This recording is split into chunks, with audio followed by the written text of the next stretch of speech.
Bismillahirrahmanirrahim. Assalamualaikum warahmatullahi wabarakatuh. Selamat pagi siswa-siswi SMK Minhajul Thalibin kelas 10 jurusan Teknik Komputer dan Jaringan. Ya, seperti biasa setiap pagi, setiap hari Kamis kita akan belajar mengenai produktif ya, mata pelajaran produktif TKJ khususnya di kelas 10. Nah, sekarang kita akan untuk mata pelajaran produktif hari ini kita akan belajar mengenai dasar-dasar desain grafis ya, melanjutkan pertemuan 2 minggu sebelumnya. Oke, silakan simak baik-baik ya. Tapi sebelum kita mulai, mari kita bersama-sama memulai pembelajaran hari ini dengan membaca basmalah bersama-sama. Semoga dalam pembelajaran hari ini kita dapat kalian juga bisa lebih belajar dengan baik ya, menyimak dengan baik apa yang Bapak sampaikan hari ini, dan mudah-mudahan pembelajaran kita senantiasa diberi keberkahan ya, selalu berkah untuk kita ke depannya. Oke. Berdoa mulai.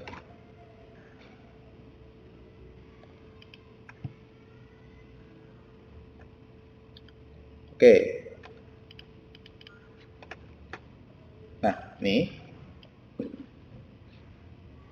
untuk hari ini kita akan belajar dasar-dasar desain grafis ya, dasar desain grafis dengan tema utama yaitu unsur-unsur tata letak ya, unsur-unsur tata letak. Nah, unsur-unsur tata letak itu gimana maksudnya? Jadi unsur tata letak itu seperti ini ya. Sebelum Bapak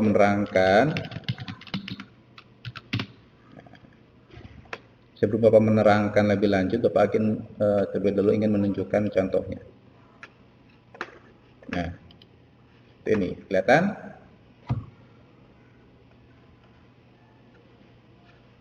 Oke. Ini ya.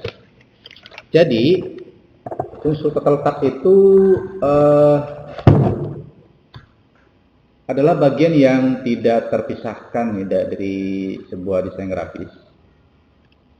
Karena mengingat bahwa desain grafis itu adalah desain berdasarkan pesan ya, di mana ada pesan yang disampaikan melalui sebuah media gambar atau yang sering disebut dengan grafis. Nah, masalahnya untuk membuat sebuah desain yang berbasis komunikasi visual tadi untuk lebih menarik ya, diperlukan sebuah pengorganisasian. Artinya bahwa jika kita ingin membuat sebuah desain yang menarik, kita tidak serampangan, tidak membuat asal diletakkan dimanapun ya, tapi ada pengorganisasian, ada sebuah cara teknik gitu ya, mau diletakkan di mana, kemudian di bidang sebelah sini mau dikasih apa, dan mau warnanya apa, dan lain sebagainya. Itu diatur sedemikian rupa. Biar apa tujuannya? Biar desainnya bisa semenarik mungkin dan juga komunikatif, berkomunikasi lah gitu ya intinya. Karena desain itu kan komunikasi ya, komunikasi visual atau berdasarkan gambar. Nah, pengorganisasian itu ya, atau tata letak itu dengan istilahnya disebutnya dengan desain layouting atau desain tata letak. Jadi teknik untuk meletakkan sesuatu ya, diatur sedemikian rupa seperti yang Bapak sebutkan sehingga membuat sebuah desain yang menarik. Nah, pada pembelajaran hari ini kita yang paling awal adalah unsur-unsur tata letak.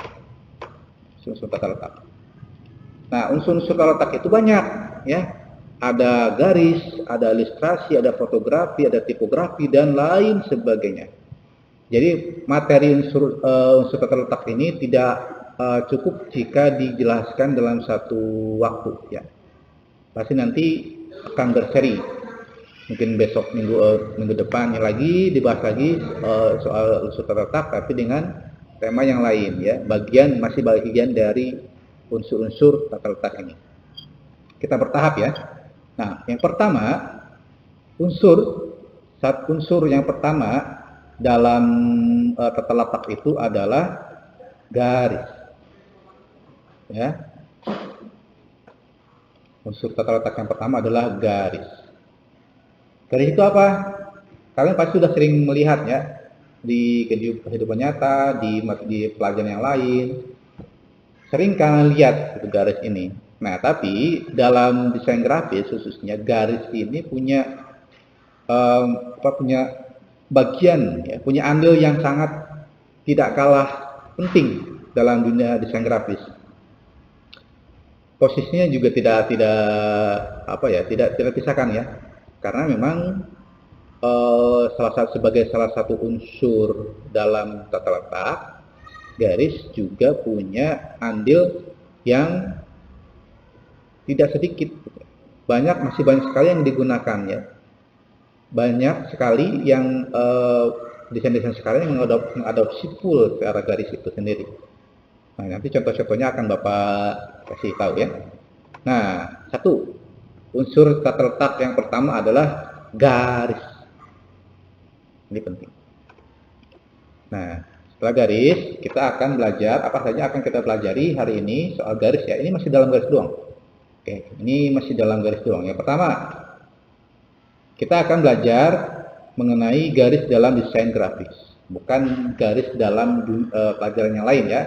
Karena kita belajar desain grafis, tentu kita garis berhubungan dengan desain grafis.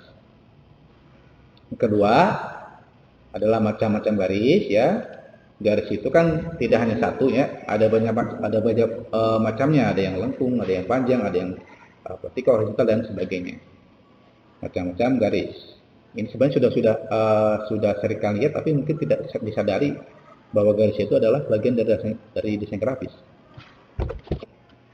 Kemudian yang ketiga adalah gaya atau style garis. Jadi garis itu ada stylenya, tidak hanya sekedar garis keluar menghungkul, tapi ada ada bentuk-bentuk stylenya lagi. Nah, yang keempat adalah membuat garis dalam aplikasi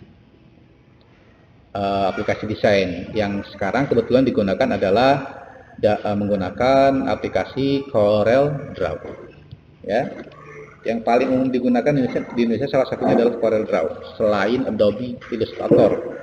Tapi biar fokus kita belajarnya, kita menggunakan satu aja, yaitu Corel Draw, ya.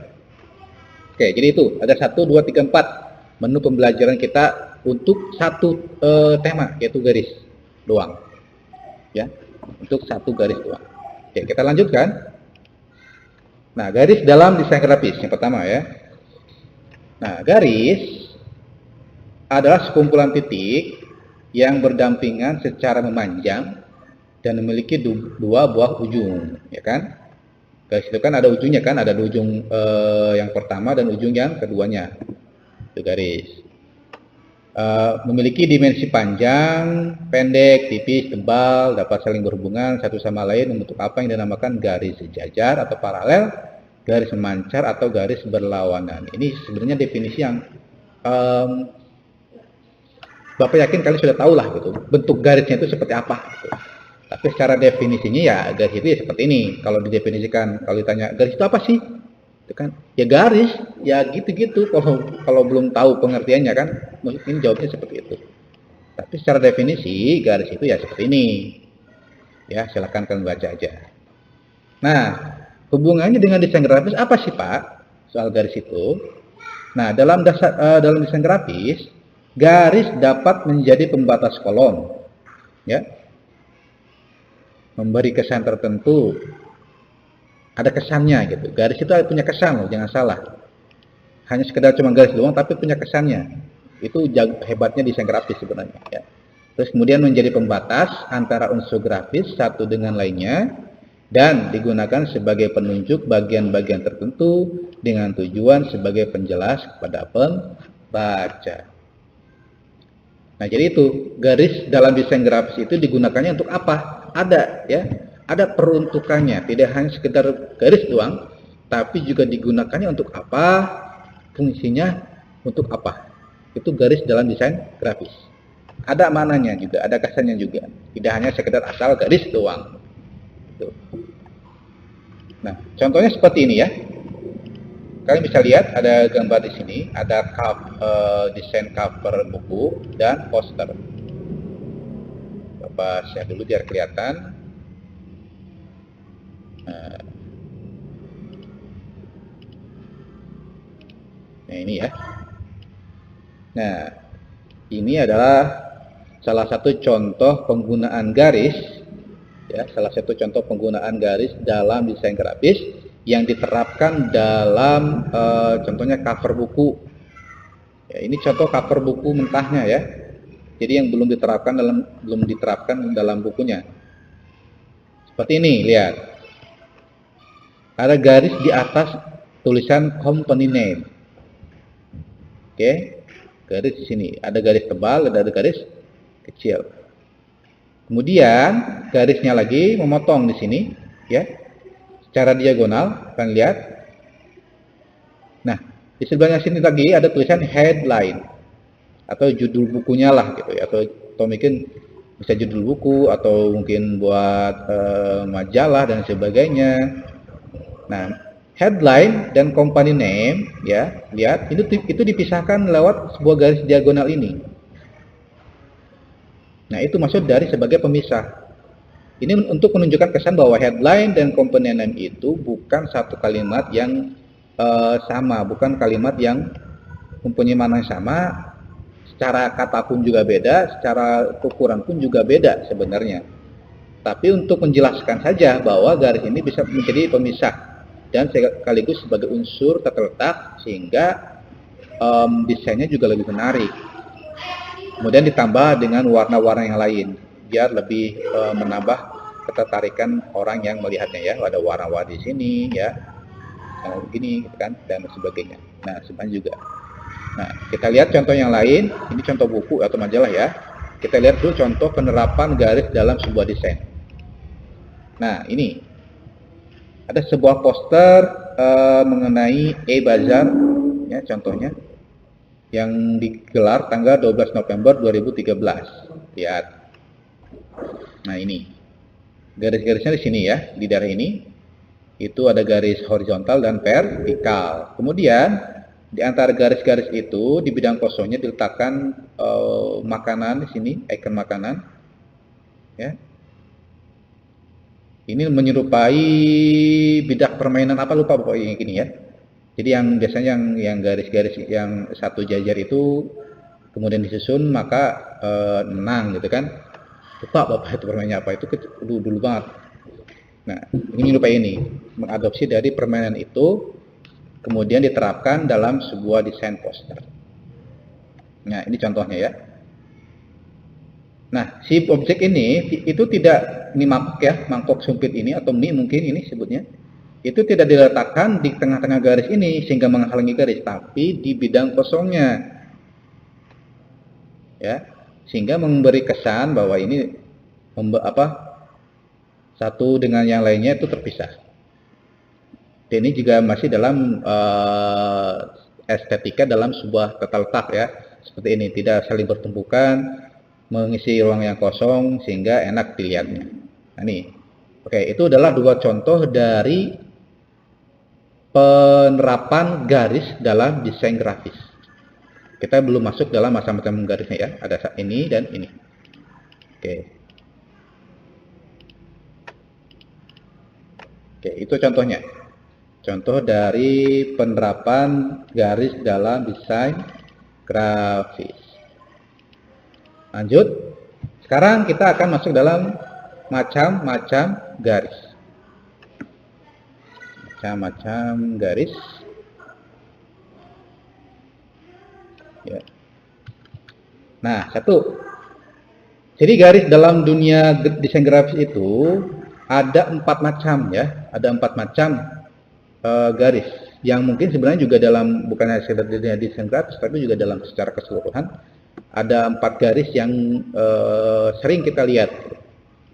Nah, yang pertama adalah garis vertikal. Ini sudah jelas ya, garis vertikal. Garis vertikal yang berdiri seperti itu ya. Nah, bedanya dalam desain grafis itu bentuk-bentuk atau macam-macam garis ini itu punya kesan, punya arti, punya makna gitu. Tidak hanya sekedar asal garis doang. Itulah yang membedakan seseorang yang melihat garis seperti biasa, cuman biasa doang, dengan seorang desainer grafis melihat garis itu sebagai sebuah makna, sebuah pesan. Ada kesannya juga. Itu apa kesan dari sebuah garis vertikal ini? Nah, kesannya adalah kesan stabilitas ya, memberi kesan stabilitas, kekuatan dan kemegahan yang menggerakkan mata ke atas ya, mempunyai tinggi dan gagah. Itu adalah kesan dari garis vertikal, kesannya. Nah, Bapak akan kasih contoh yang lainnya ya, lihat. Nah, ini. Ya, contoh dari desain garis vertikal. Kalian bisa lihat ini. Memberikan kesan yang gagah ya, kokoh gitu. Nah, sebenarnya pemisalan atau kesan dalam garis secara vertikal itu berdasarkan dengan dengan kalau pilar gitu ya. Kalau pilar kan itu kesannya berdiri ya. Pilar itu kan sebagai penumpu bangunan ya, sebagai penumpu bangunan, sebagai penahan supaya bangunan kokoh dan sebagainya. Nah, itu pilar itu kan biasanya berdiri ya. Nggak ada yang pilar yang tiduran gitu kan, nggak ada. Pasti berdiri, menahan bangunan yang lainnya. Nah, garis vertikal itu mengadopsi dari situ sebenarnya. Kesan yang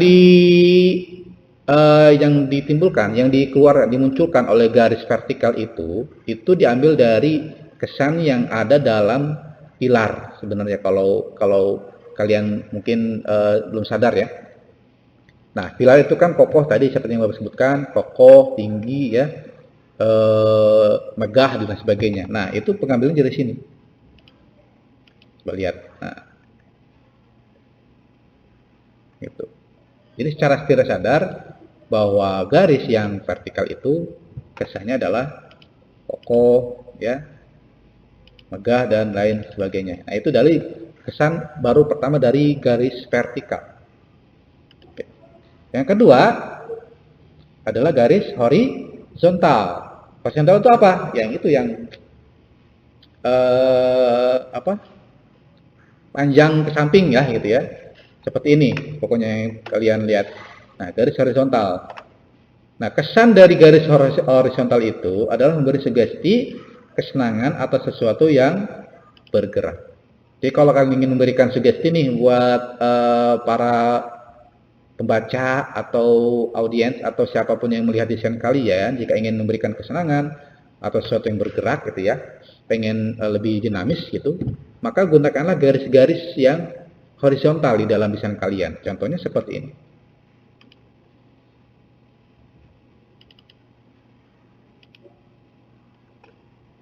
Nah, seperti ini. Nah, ini ya. Nah, ada garis-garis horizontal di sini kan, yang ditumpuk tapi dengan panjang yang berbeda-beda, dan ada gambar orang lari di sini di sampingnya. Kesannya bergerak kan, ya, bergerak gitu. Jadi seolah-olah ini seperti angin yang dilewati oleh planet tersebut, udara yang bergerak gitu kan. Nah, mengalir ya, udaranya mengalir gitu dari kiri kanan. Nah, jika ingin memberikan kesan seperti ini, maka gunakanlah garis-garis secara horizontal di dalam desainnya. Tuh. Desain horizontal. Yang kedua. Yang ketiga, kita lanjut adalah garis diagonal. Garis diagonal itu kesannya apa sih, Pak? yaitu memberi kesan sesuatu yang bergerak sama dinamis atau keadaan yang tidak stabil. Karena tadi kan kalau horizontal sepupuh kieu katanya, garisnya secara membentang kiri kanan, kemudian yang vertikal berdiri. Nah sedangkan diagonal itu biasanya kalau kita lihat bangunan itu yang tidak stabil gitu, ada sesuatu yang tidak sesuai, tidak semestinya.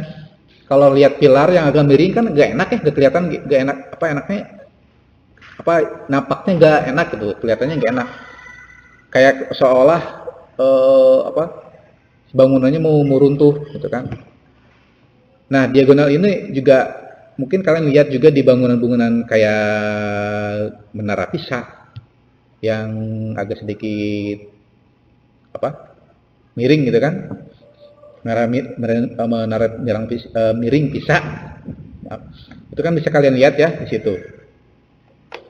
Itu contoh dari pengadopsian dari sesuatu yang tidak stabil kemudian diadopsi ke dalam sebuah garis, itu contohnya maksudnya dari Menara Pisa itu.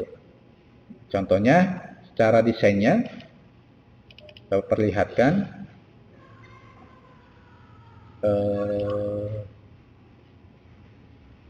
Ini, nah ini ya, garis-garis diagonal. Ini. Kemudian ini. Kan lihat ya, garis diagonal bertumpu, bertemu, memberikan kesan yang berbeda dengan yang kedua tadi. Nah, sebenarnya diagonal ini, penggunaan garis-garis diagonal itu lebih banyak sering kita temukan sebenarnya dalam dunia desain grafis ya. Meskipun memang sebagai salah satu unsur tata letak, tapi vertikal dan horizontal itu kadang-kadang tidak terlalu banyak digunakan, malah yang populer itu yang diagonal seperti ini. Karena kesannya itu desainnya tidak kaku, ya. Sedangkan yang namanya desain itu kan selalu bergerak ya, dinamis, sebenarnya tidak terpaku dalam satu aturan, ya. Aturannya seperti ini, kemudian tidak mengikuti seperti itu juga. Pengen dibikin gimana pun caranya supaya desainnya lebih menarik, itu yang jadi acuannya sebenarnya.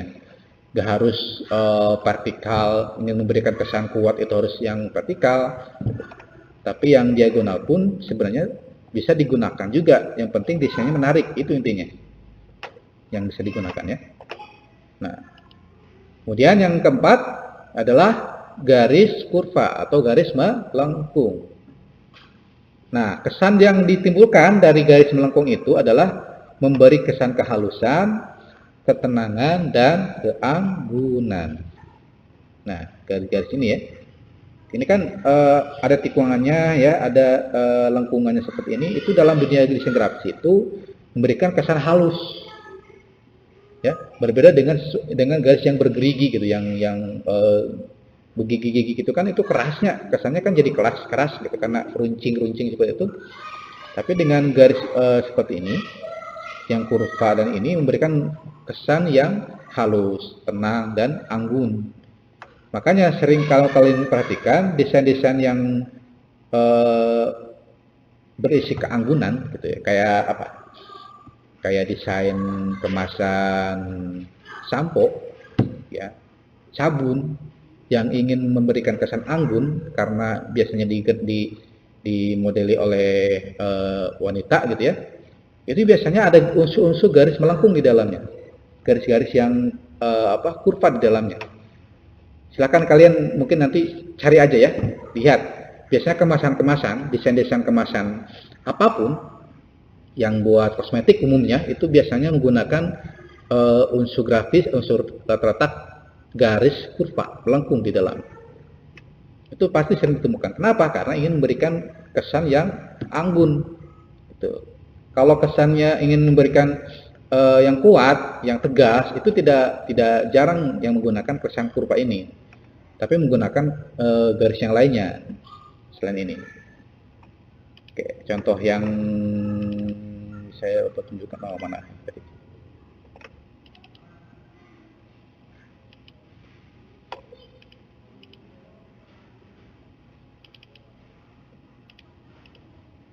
Bentar.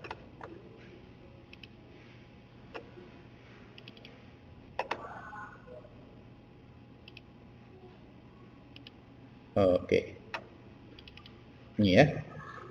Nah, mana tadi? Nah, ini adalah contoh dari garis kurva atau garis melengkung. Ini ada satu bendera ya. Benderanya bendera India kebetulan.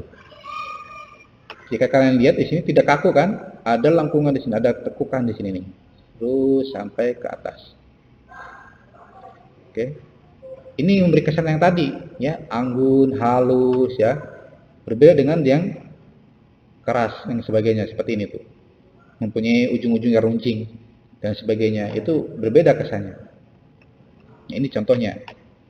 Nah, contoh yang lain ini. Coba kita lihat kemasan ini ya, contoh dari kemasan apa ya, produk kecantikan. Nah, tuh ya. Nah, ada garis melengkung di sini kan? Kelihatan? Ada garis melengkung di sini tuh dalam produknya. Tuh. Jangan menggunakan unsur-unsur garis yang kasar gitu. Nah, tuh lihat. Kelihatan? Tuh.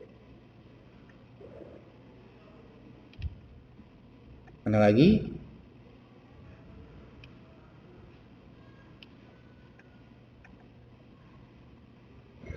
Nah,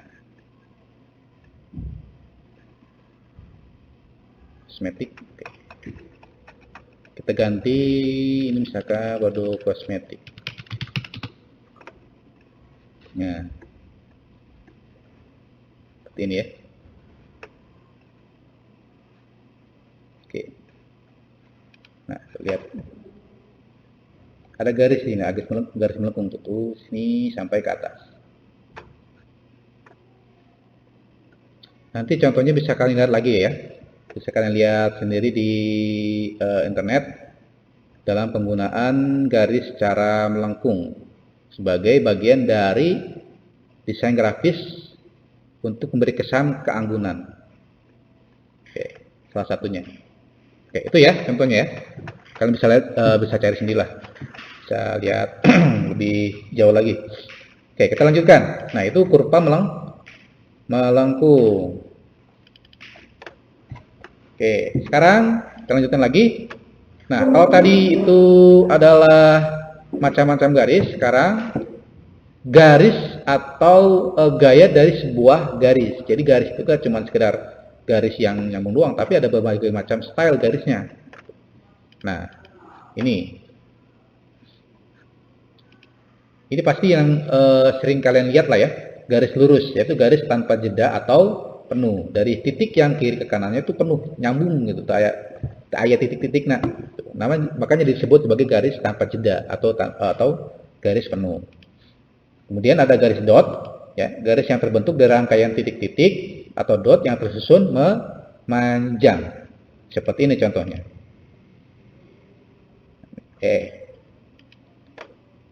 Kemudian ada lagi style garis dash, ya, yaitu garis yang terbentuk dari rangkaian dash yang tersusun memanjang atau sering disebut dengan garis putus-putus. Ini stylenya ya, gayanya, style putus-putus. Kemudian ada lagi campuran dari dot dan dash, yaitu garis dash dot, yaitu garis yang terbentuk dari rangkaian dash dan dot yang disusun bergantian. Contohnya seperti ini. Nah, itu ya. Itu jadi ada 4 style garis dalam dunia desain grafis yang sering juga digunakan. Ada garis yang lurus seperti ini ya, lurus dan juga penuh ya. Dan ada dot seperti ini, titik-titik ya, putus-putusnya tapi bentuknya titik-titik tuh. Berbeda dengan yang dash ini. Terputus-putusnya tapi agak memanjang. Jeda antara garisnya dengan dashnya itu berbeda gitu jaraknya. Sedangkan ini titik-titik yang lebih sempit lagi ya, bidang yang terpisahnya. Dan ada gabungan dari dash dan dot, yaitu garis dash dot seperti ini. Oke, itu ya. Jadi ada 4 style garis yang bisa kalian pilih nanti kalau ingin mendesain sebuah desain yang menarik. Oke, sekarang kita akan praktek ya. Mungkin kalau kita tatap muka secara langsung di lab, mungkin kita akan praktek membuat sebuah garis dalam Corel Draw. Tapi karena sekarang online, jadi Bapak akan memberikan sedikit gambaran pertama mengenai Corel Draw sebagai aplikasi standar kita dalam mendesain nanti ya. Yang kedua juga memberi gambaran tentang tools ya atau alat yang digunakan untuk membuat garis dalam Corel Draw. Oke. Nah, kita lanjutkan. Nah, garis pada Corel Draw dapat dibuat dengan menggunakan freehand tool atau F5 ya. Shortcutnya atau tombol langsungnya di keyboard itu F5. Sedangkan untuk mengatur ketebalan, warna, style garis dan sebagainya menggunakan outline pen atau dengan menggunakan tombol F12 pada keyboard. Nah, contoh tampilannya seperti ini, bisa kalian lihat ya. Ini adalah tampilan standar dari Corel Draw. Nah, Bapak share aja di sini aplikasi tampilannya. Nah, kelihatan? Ini adalah tampilan awal dari Corel Draw. Buat yang belum tahu ya, Corel Draw itu adalah aplikasi atau software yang berbasis vektor. Jadi berbasis penjelasan secara vektornya nanti Bapak lebih jelaskan lagi ya. Tapi guys, intinya gini, dalam vektor itu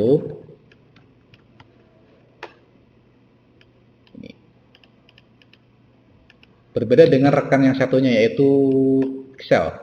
Ketika kalian men-zoom, nah mereka tidak akan pecah,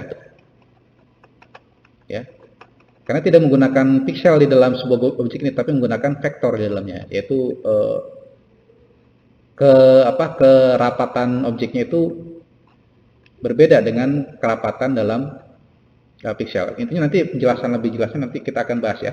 Ada untuk menjelaskan itu ada satu sesi khusus untuk membedakan antara gambar vektor dan pixel. Yang jelasnya, untuk lebih jelasnya, vektor itu biasanya digunakan untuk membuat desain logo, ya, desain poster seperti tadi. Meskipun sebenarnya desain poster juga bisa menggunakan foto, ya, yang berbasis spesial, tapi juga tidak terlepas dari penggunaan vektor seperti ini. Nah, itu kelasnya. Oke, balik lagi. Ini jadi agak melenceng. Ini adalah tampilan Corel Draw, ya. Nah, karena tadi Corel Draw itu adalah software untuk membuat sebuah desain grafis, maka di Corel Draw ini sudah disiapkan peralatannya. Sudah disiapkan alat-alat yang digunakan untuk menunjang dalam pembuatan desain, ya. Nah, salah satunya yang berhubungan dengan materi kita hari ini adalah garis. Ya. Nah, garis itu, untuk membuat garis dalam Corel Draw itu menggunakan freehand ini. Salah satunya, ingat ya, salah satunya ya, freehand. Atau dengan menggunakan tombol F5.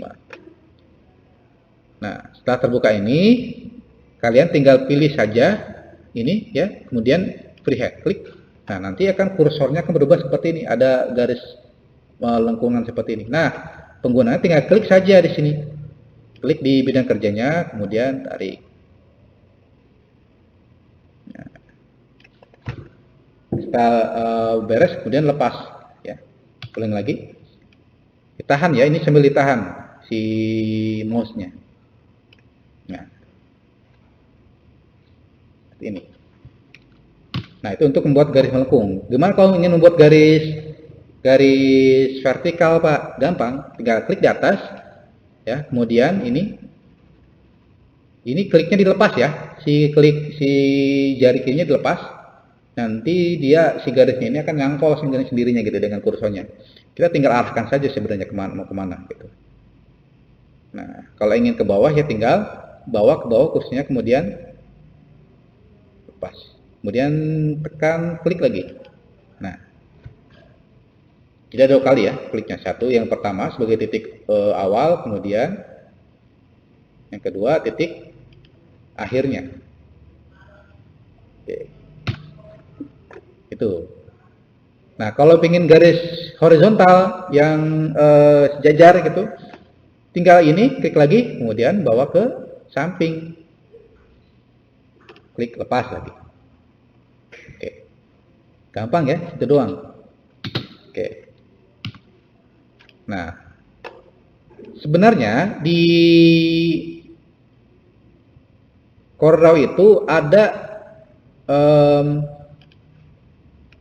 tools ya, ada dari untuk membuat garis ini ada 1, 2, 3, 4, 5, 6, 7, 8. Ada 8 tools yang digunakan. Tools ini sebenarnya tujuannya satu, ya untuk membuat garis intinya. Tapi penggunaannya itu berbeda-beda tergantung bentuk garis seperti apa yang ingin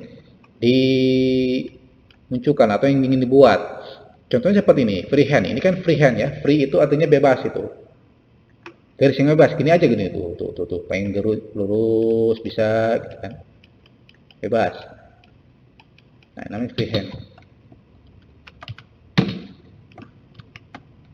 Nah, ada lagi di bawahnya adalah point line, 2 point line. Sama membuat garis, tapi lihat perbedaannya dengan freehand tadi. Tuh. Dia hanya bisa membuat garis lurus, tidak bisa membuat garis melengkung atau bebas, pasti lurus. Sedangkan arahnya yang berbeda-beda, mau kiri, kanan. Karena tadi kan judulnya 2 point line ya, point line artinya 2 titik garis, yaitu garis yang awalnya dan garis yang akhirnya. Hanya membuat 2 garis aja. Jadi kalau kalian membuat garis, ingin membuat sebuah garis-garis putus-putus seperti ini ya, dan dijamin lurus gitu ya, nah maka gunakanlah tools 2 point line ini. Oke. Nah itu ya, 2 point line. Kemudian ada lagi, ini masih garis loh, ini masih garis, tapi dengan penggunaan tool yang berbeda. Bezier. Ya, perhatikan. Klik, tik, nah, ya, yaitu untuk membuat garis yang melengkung dengan 2 titik ya, dengan 2 titik yang dibuat dulu gitu. Nanti gini, nah ini kemudian kita arahkan, letakkan di sini. Kalau misalkan kita ingin memberikan lengkungan di sini, di arah sini, maka letakkan titik keduanya di sini, tik, kemudian tarik, tahan, tarik.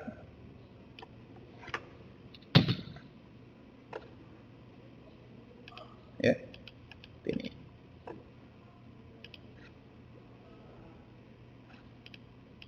Oke. Terus ada lagi pen. Nah, pen tool ya. Ini sama sebenarnya seperti tadi, tapi pen ini lebih leluasa sebenarnya daripada tadi. Ingin membuat garis lurus bisa, membuat lengkung juga bisa. Tuh.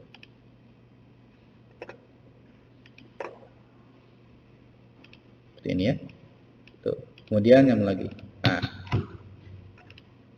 ini bisa kita warnai.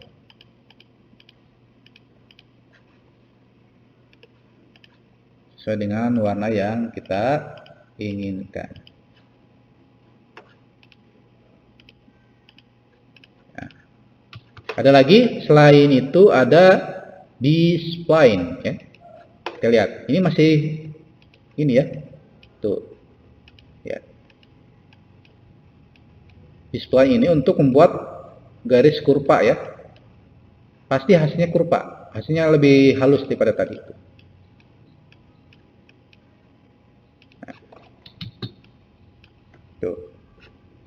Jadi dengan tujuan garis yang sama, tapi dengan menggunakan tools yang berbeda-beda, maka hasilnya pun berbeda-beda, tergantung kebutuhan sebenarnya. Ada lagi polyline, kita lihat.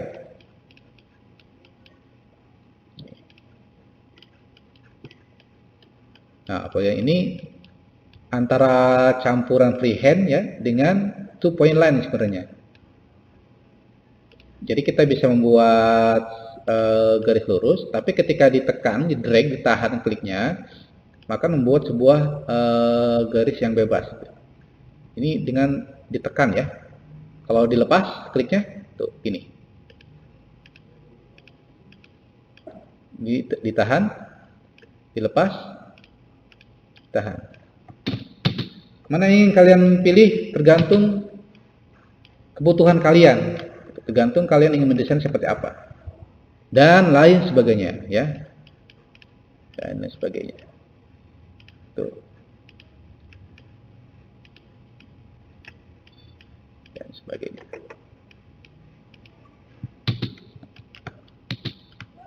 Oke. Nah, sekarang gimana caranya kita ingin mempertebal garis tersebut ya, atau ingin mengganti stylenya seperti tadi. Nah, stylenya itu ini kan terletak di tombol F12 ya. Kita buat dulu biar paham.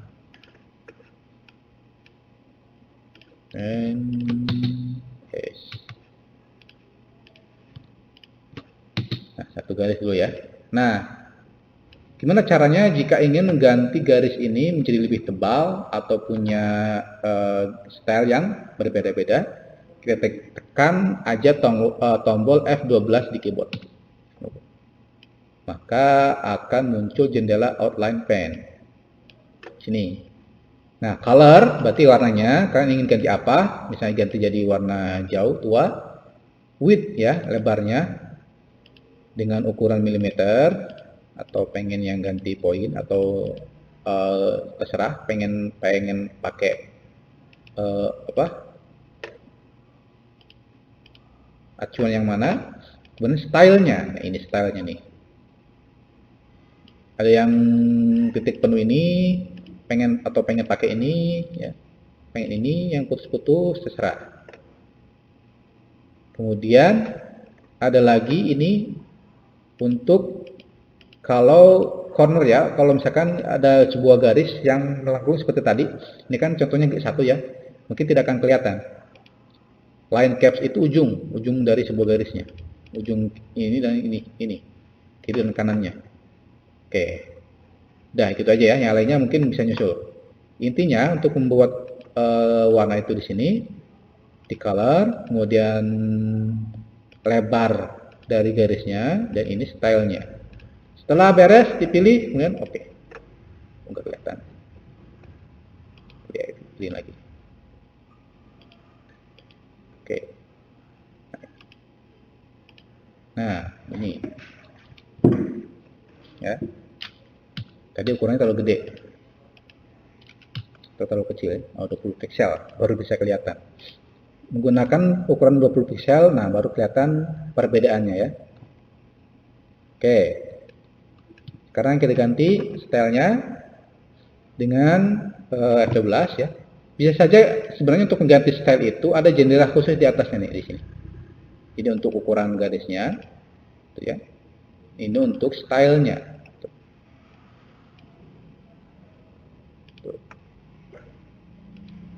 Kita lebih besar lagi, lebih naik.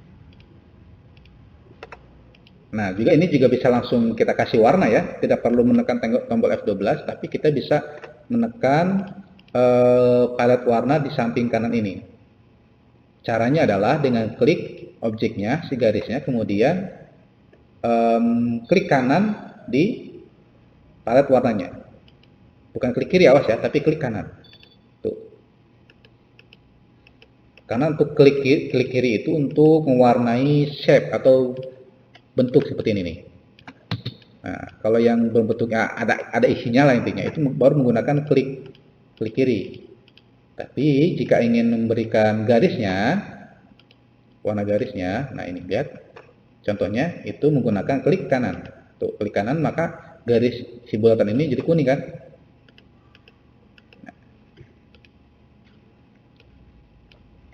itulah ya. Jadi contoh penggunaan dari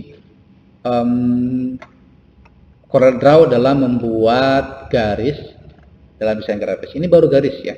Masih banyak lagi materi soal desain grafis yang akan nanti kalian pelajari. Oke. Berarti sampai sini mungkin materi kita hari ini mengenai garis ya. Terakhir ini materi soal pembuatan garis dalam CorelDRAW. Oke, jadi itu ya untuk penggunaan garis ini. Bapak simpulkan, jadi garis itu adalah bagian yang sebagai bagian dari unsur-unsur tata letak dan juga posisinya juga sangat-sangat dibutuhkan juga dalam desain grafis. Dan memang sebenarnya tidak mutlak harus dimasukkan garis di dalam sebuah desain ya, tapi memang tergantung kebutuhan tadi. Biasanya ada yang tidak menggunakan unsur tata letak seperti ini, tapi juga ada yang menggunakan unsur seperti ini juga, menggunakan garis tegap, garis vertikal atau horizontal dan sebagainya. Tapi itu tidak mutlak harus ada, tergantung dari desainer sendiri pengen bikin kayak gimana nih desainnya. Karena seperti yang Bapak bilang tadi, desain itu sebenarnya meskipun ada teknik khususnya, tapi tidak terus mengacu pada teknik itu. Tergantung dari kreativitasnya, kembali lagi pada kreativitas. Kadang-kadang desain yang biasa, yang terlalu umum, itu lebih menarik daripada desain yang out of box gitu ya, atau desain yang tidak beracu pada aturan. Karena tadi mengacunya pada kreativitas. Nah, itu maksudnya ya. Oke, demikian untuk pertemuan kita pagi hari ini. Mudah-mudahan bisa dipahami ya dengan baik, dan apa yang Bapak sampaikan bisa dimengerti ya. Itu aja. Mohon maaf jika ada salah-salah kata, jika ada pemaparan yang tidak dipahami. Mudah-mudahan nanti di lain kesempatan, jika kondisi kita sudah bisa memungkinkan untuk tatap muka, kita bisa melakukan praktek dasar desain grafis ini langsung di layar komputer ya, dan mempraktekkan langsung dasar-dasar dari desain grafis ini. Itu saja. Bapak akhiri ya, langsung. Wallahu muwaffiq ila aqwamit thoriq. Wassalamualaikum warahmatullahi wabarakatuh. Waalaikumsalam warahmatullahi wabarakatuh.